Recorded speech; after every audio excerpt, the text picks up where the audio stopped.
O Ichigo tem a pior Shikai de todas, e hoje eu vou te provar isso. Baseado no que eu acho, pelo menos.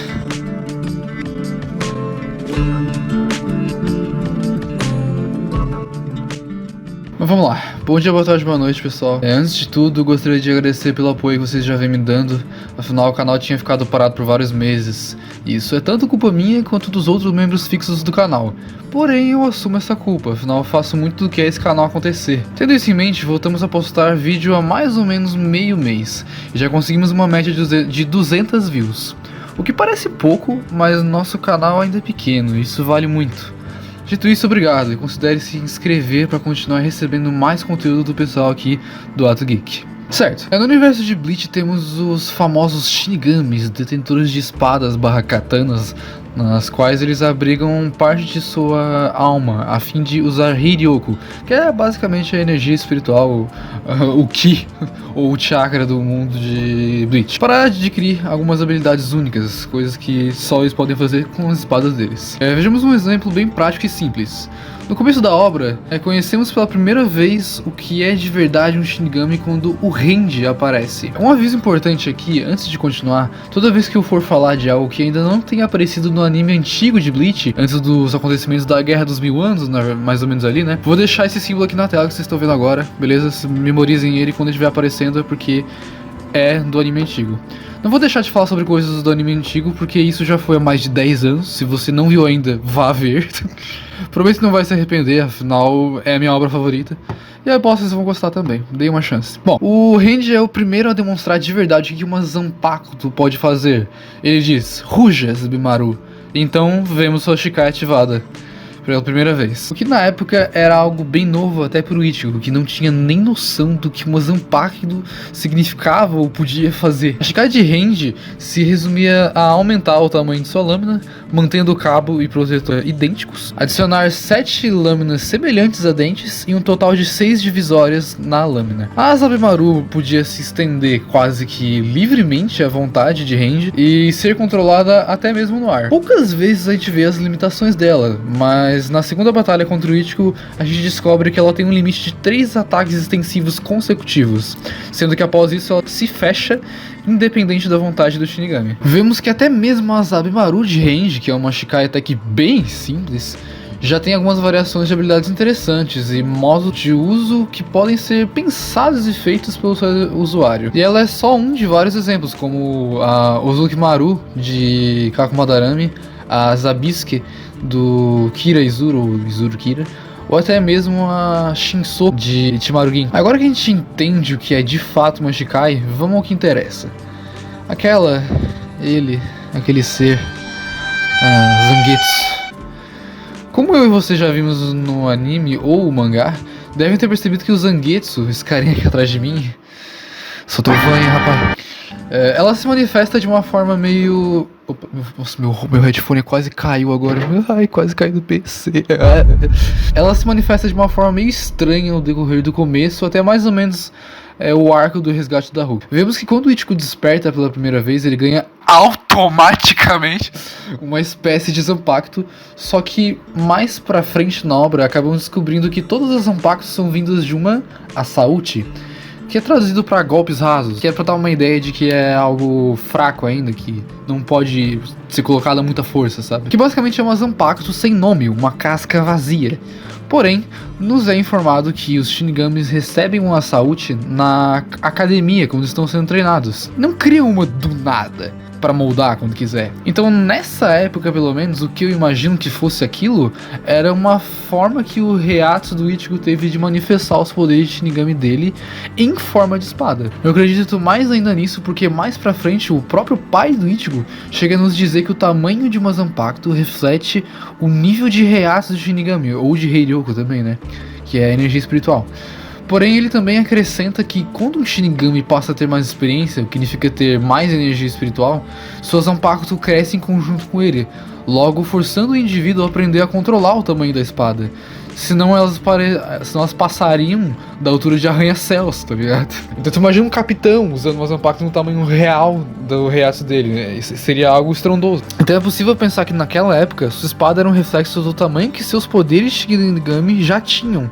Afinal, sua Zanpakuto, entre aspas, já era do tamanho do corpo. Mas é importante lembrar que aquilo provavelmente não era nem sequer uma Saúde, quem dirá uma Zanpakuto. Mais pra frente na história, Ichigo acaba quebrando a katana dele e sofrendo uma quase morte, que destrói seus poderes de Shinigami, depois de Byakuya, aquele ser. Para resolver isso, passa por um... O Ichigo, para resolver isso, passa por um intenso treinamento previsto para 11 dias com Kisuke Urahara. Sim, o homem do chapéu.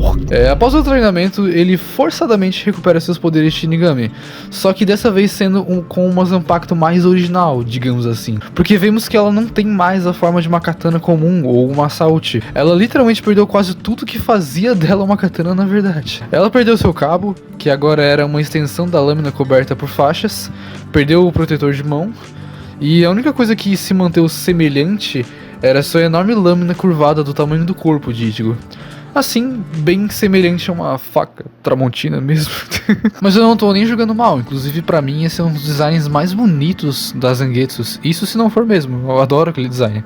Ele é simplista e ele é bonito, bem feito. E pra quem não chegou a entender isso na história, essa forma da Zanpakuto que estávamos falando era a verdadeira Shikai de Ichigo na época, da qual ficara ativada o tempo todo, sem exceção, nem mesmo guardada nas costas. Certo, agora que conhecemos a Shikai de Ichigo, vamos aos jogos, a loucura. Eu vou coringar nesse vídeo hoje, se pá. No mini arco de treinamento da Bankai do Ichigo, vemos pouco tempo depois que ele aprende a usar o famoso Getsuga Tensho com suas Zangetsu, que se resume basicamente pegar uma parcela de seu Heiryoku, adicionar a lâmina da espada e arremessá-la pra frente, literalmente cortando o ar, como se fosse um projétil. É algo até bem parecido com o que o Sukuna faz mais ou menos com a técnica dele, só que com espada. A gente vê o Ichigo usando coisas parecidas antes, como fazer uma ravina no chão, simplesmente soltando toda a sua força em um golpe de corte. Mas nada disso era um Getsuga Tensho efetivado, digamos assim. Ok, então temos em mente tudo que a Shikai do Ichigo pode fazer, certo? Ela fica ativada o tempo todo, é uma espada grande e faz cortes que podem ser arremessados. Certo? Errado! E se eu te disser que nem o próprio Getsuga Tensho, a única habilidade relevante dessa Shikai, nem ele é da Zangetsu? Mais pra frente do anime vimos que o pai de Ichigo, Isshin Shiba, ou Shiba Isshin, qual o nomezinho? Só que também vimos que ele pode usar o Getsuga Tensho, que não é nem algo afiliado ao fogo em sua espada. Pelo menos não claramente, né? Isso porque na verdade o Getsuga Tensho é uma técnica do clã Shiba. O que sabemos sobre o Getsuga Tensho é que nem o Isshin nem o Ichigo são os primeiros a usar essa técnica. Afinal, há resquícios de história que dizem que alguém ancestral da família Shiba tentara criar algo que o tornasse semelhante a um receptáculo para o Rei das Almas. Isso é muito discutido e especulado no Reddit, fóruns e até no Twitter. Porém, acredito que isso se refira ao que o Getsuga Tensho final era pra ser. Afinal, era algo que só podia ser feito uma vez. E o nível de poder que aquilo atinge é desconhecido. Mas quem sabe não se iguale ao poder do Rei das Almas mesmo. Afinal, a gente nunca teve uma medida do quão grande realmente era aquele poder. A gente só viu um golpe daquilo. E quem sabe se aquilo lá realmente é o máximo que ele consegue fazer. É muita especulação de fato, mas o que eu acredito é, o Getsuga Tensho pode ser sim algo hereditário, mas como só vemos 2 Shinigamis do clã Shiba, justamente pai e filho, usarem, é isso ou é de fato uma técnica vinda do próprio clã Shiba?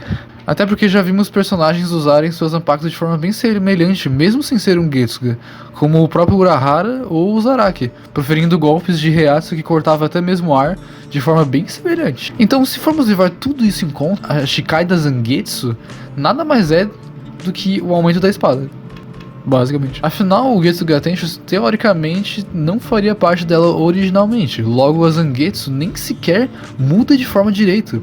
E sua forma base praticamente não tem serventia além de ser enorme. Ela consegue ser pior até mesmo que a Hozukimaru de Kaku, que literalmente vira uma lança, que pode alternar com um nunchaku.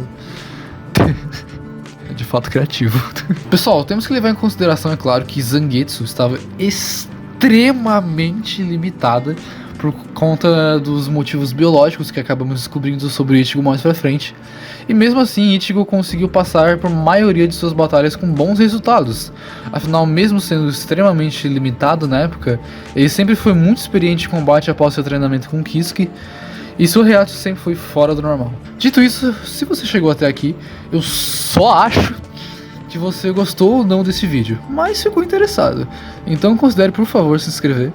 Deixa um comentário aí embaixo sobre o que mais você quer ver sobre essa obra maravilhosa, da qual eu adorarei conversar com vocês sobre. Lembrando que muito do que eu disse aqui é pura teoria dos fãs, por falta de aprofundamento nesses assuntos pontuais da história. Então fique à vontade para me corrigir, criticar ou xingar mesmo aí nos comentários. É mais ou menos isso, e falou!